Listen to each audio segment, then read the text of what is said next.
Sope, it's an enormous pleasure to have you here today and to present your work and what you did in anti-corruption field for our project. It's Erasmus Plus project, yes. Edu Anticor, development and implementation of anti-corruption education programs for universities in Bulgaria, Greece, and Croatia. We decided that we should do development of curriculum, particularly linked to the region that we are in. Yeah. And based on that, I would like to first thank you to being an editor of a book that is about to come. We will have promotion in 2 days on women and corruption. And can you tell us why is that important, particularly coming from South Africa as a professor, working there? How did you decide to do that so that our students know why a particular topic is chosen for scientific research and papers? Okay, that's a great question. Thank you, Sunčana. Hello, everyone. So I'll talk a little bit about the book. The book is called The Routledge Handbook of Gender and Corruption. And gender and corruption are a very big topic that hasn't gotten a lot of attention. When we talk about gender and corruption, we talk about the different ways in which corruption affects men, women, and non-binary persons. So the impact that corruption has on men is different from the impact that it has on women. Can you give us an example? I'll give an example. So a very great example that many people understand is that a lot of times when men face demands for bribes from, say, public sector officials, they are asked to pay money. Okay. In many cases, when women face demands for bribes, they are asked to provide a sexual act. Okay. So men are not asked for sex as bribes, but women are. So you see that the type of bribery that women face can be very different from the type of bribery that men face. If a man gives money as a bribe, it's not nice, it's harmful, but when a woman has to give her body as a bribe, then you can see that the impact is very, very different from if you lost money.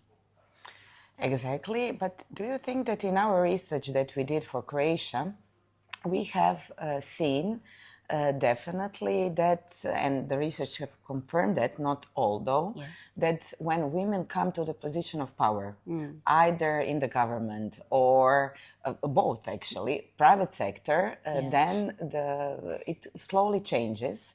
And actually, there's supposed to be less corruption in societies where women are equal or there are more women on a position of power.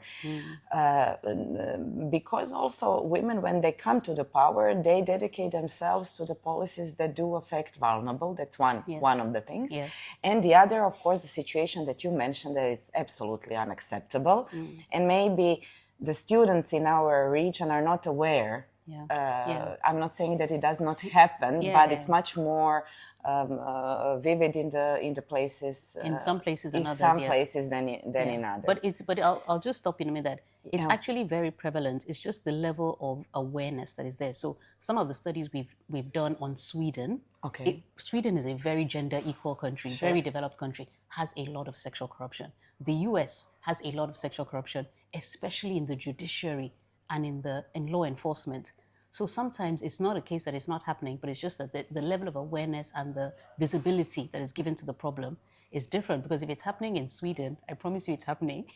No, I know that it's happening in every country, but maybe you are right. We should be aware actually of the many forms that corruption has. And maybe some women or men, let's say that it can be opposite. Of course, it happens, yes. That we are not aware actually that it is a corruption. If I want to succeed, get a license, get a position, it should be based on merit, not based upon sexual intercourse with somebody. Exactly. Yes. So I was going to go back to your point about women in leadership. Please. So that's also a very interesting nuance. There used to be research that said women are less corrupt than men. But it's not as clear-cut as that. It actually depends on the position they hold. And also, a lot of it also depends on the personality of the woman. What the research is clear about is that women don't have as much access to power as men. So they don't have as much opportunity to be corrupt as men. Right, but in Croatia, we have examples, and we used in the book 6 examples. Yes. Marijana, Daniela, and myself. when we analyzed in detail 6 cases, we had 2 examples of women that when they came to the power, they actually used different way to get to the corruption network. So when they were on the power, they created it. So it does not mean necessarily, of course, when women do come to the position of power, that automatically they won't be corrupt. Yes, exactly. And in 2 cases in Croatia, 2 different political parties. So we cannot discriminate in that sense. One from the more center-right party and one from more center-left party. Okay. They created a network, they used social skills, they remembered people's birthdays. So they used the women way maybe of empathy or at least pretending to have one. Soft skills. Soft skills to enter under the skin and then slowly started to develop networks with entrepreneurs, other politicians, etc. Yes. So probably we would really test that when all women in all the countries come to that position. But no, you're right. Even like right now in South Africa, we're having a big scandal with corruption in law enforcement and the police, and there are many women that are involved. So women are not, I think, as a blanket statement, women are not less corrupt, but it depends on what access to power they have, what kind of woman it is, and even what the corrupt environment, what the corrupt ecosystem looks like. Because like your example shows that the women that were in power were as corrupt as the men. But on one weird way, I'm not saying that I'm proud of women doing corruption, but on the other side, I was very pleased to see that women were not just right hand or him when he is not there. Yes, of course, that some of them, not in all of the cases, I mean, we analyzed in depth 6 cases, they became the creator of the situations themselves. And, I don't know, but you know, as an editor, of course, we have a good example. It was not good example because of the privacy, but WhatsApp messages became public. It's not actually criminal offense. The part that we wanted to place in this amazing book, which definitely everybody should read, because they will have an overview what is going on in women in corruption, but worldwide. That's really congratulations again for editing it. Thank you. We will see. We saw in that messages how 2 women, because researchers also show that we tend to group by gender in criminal acts. Also, the research showed that 2 of them that were a minister and secretary general, right? So they message each other, let them think that we are stupid. Let them, I'm now paraphrasing the words, but actually the point is, we will just keep our low profile. They don't know actually what we are doing. So maybe, which is also wrong, why women shouldn't show how smart she is anyhow, but this was one of the examples. But tell us, Sope, what do you think as a professor is important in addressing anti-corruption? You do lots of procurement. What other issues are important that we address, regardless of gender? Regardless of gender. So I think actually an important thing, 2 things I'll say. Gender equality is important. Even though we have examples of women also being corrupt, we actually have found that if you have more women participating in public life, private life, in business, we find that those women are able to disrupt the existing networks. So you talked about your women creating their own networks because they couldn't penetrate the existing one. Exactly. But that also is a benefit because when women can't, women don't have access to those networks and they cannot participate in corruption to the same extent, which is actually a general statement. So having women at all levels, from the lowest to the highest, having gender equality is an anti-corruption tool in itself. Another thing is that also we find that in the research that came out from the book, which is really interesting, women in senior roles are more likely to be whistleblowers than men. Okay, that's very, in general, maybe when women see injustice, I'm not undermining men now. Yes, exactly. Okay, but there may be sensitive. Yes, especially when it comes to financial irregularities and when it comes to health and safety. Women blow the whistle at a higher rate than men do, considering that there are fewer women in high positions, but women blow the whistle more. But then the other problem is that women also are retaliated against. Women whistleblowers face more harsh retaliation. That's true. We have that situation in Croatia. So it also tells us, back to what I'm saying, that gender equality is important because women are, in a way, an anti-corruption tool. But it also tells us that we need to have better whistleblowing protections. We need more anonymous reporting facilities because that protects women. Because as I said, the retaliation that women face is different from the retaliation that men face when they blow the whistle. So gender equality is important. Having whistleblowing platforms that are safe, that safeguard women whistleblowers or all whistleblowers is also important.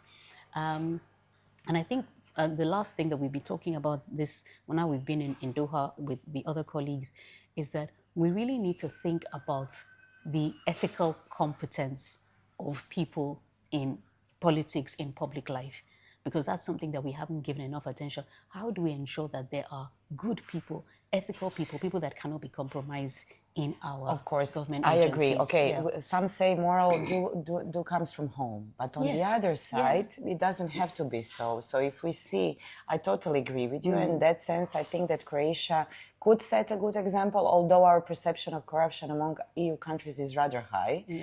But still, we created a special council and code of conduct for the highest officials, where I'm not going to say that it will change the world immediately, but still, I have to say it was a good example where all, including Prime Minister, came to the education and listened to the rules, and all of them in Croatia in first 60 days, when they come to the power, they have to go through ethical and legal. Fantastic. That's fantastic. That's fantastic.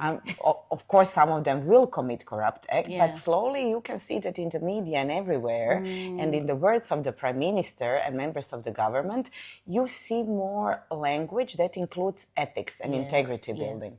And concerning whistleblower protection, I think that EU directive on whistleblowing is rather good example that should be taken. So that's a good example. That's a good example. Yes. But actually, how it is to be a professor, female professor, in rather demanding field that we are doing. Is there any advantages of that?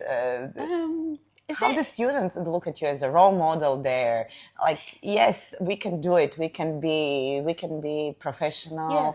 Yes. No. I think definitely it's, as you said, the field is demanding, and there's always a lot of work. And, there's, in some ways you are, especially like if I talk about the work we're doing in sexual corruption in South Africa, we found that the problem is not, there's a lack of law, but the law is not the issue. The fact is that the social norms around how people think things should happen. So men are used to being sexually aggressive. So even in the workplace, they are sexually aggressive and it's accepted. So we're finding out that the work we have to do is around changing societal norms and societal ideas, which is a huge battle, but it's a battle that has been done before. So I don't know if you can remember, there was a time, I don't know, maybe 30 years ago, people used to smoke on aeroplanes. True.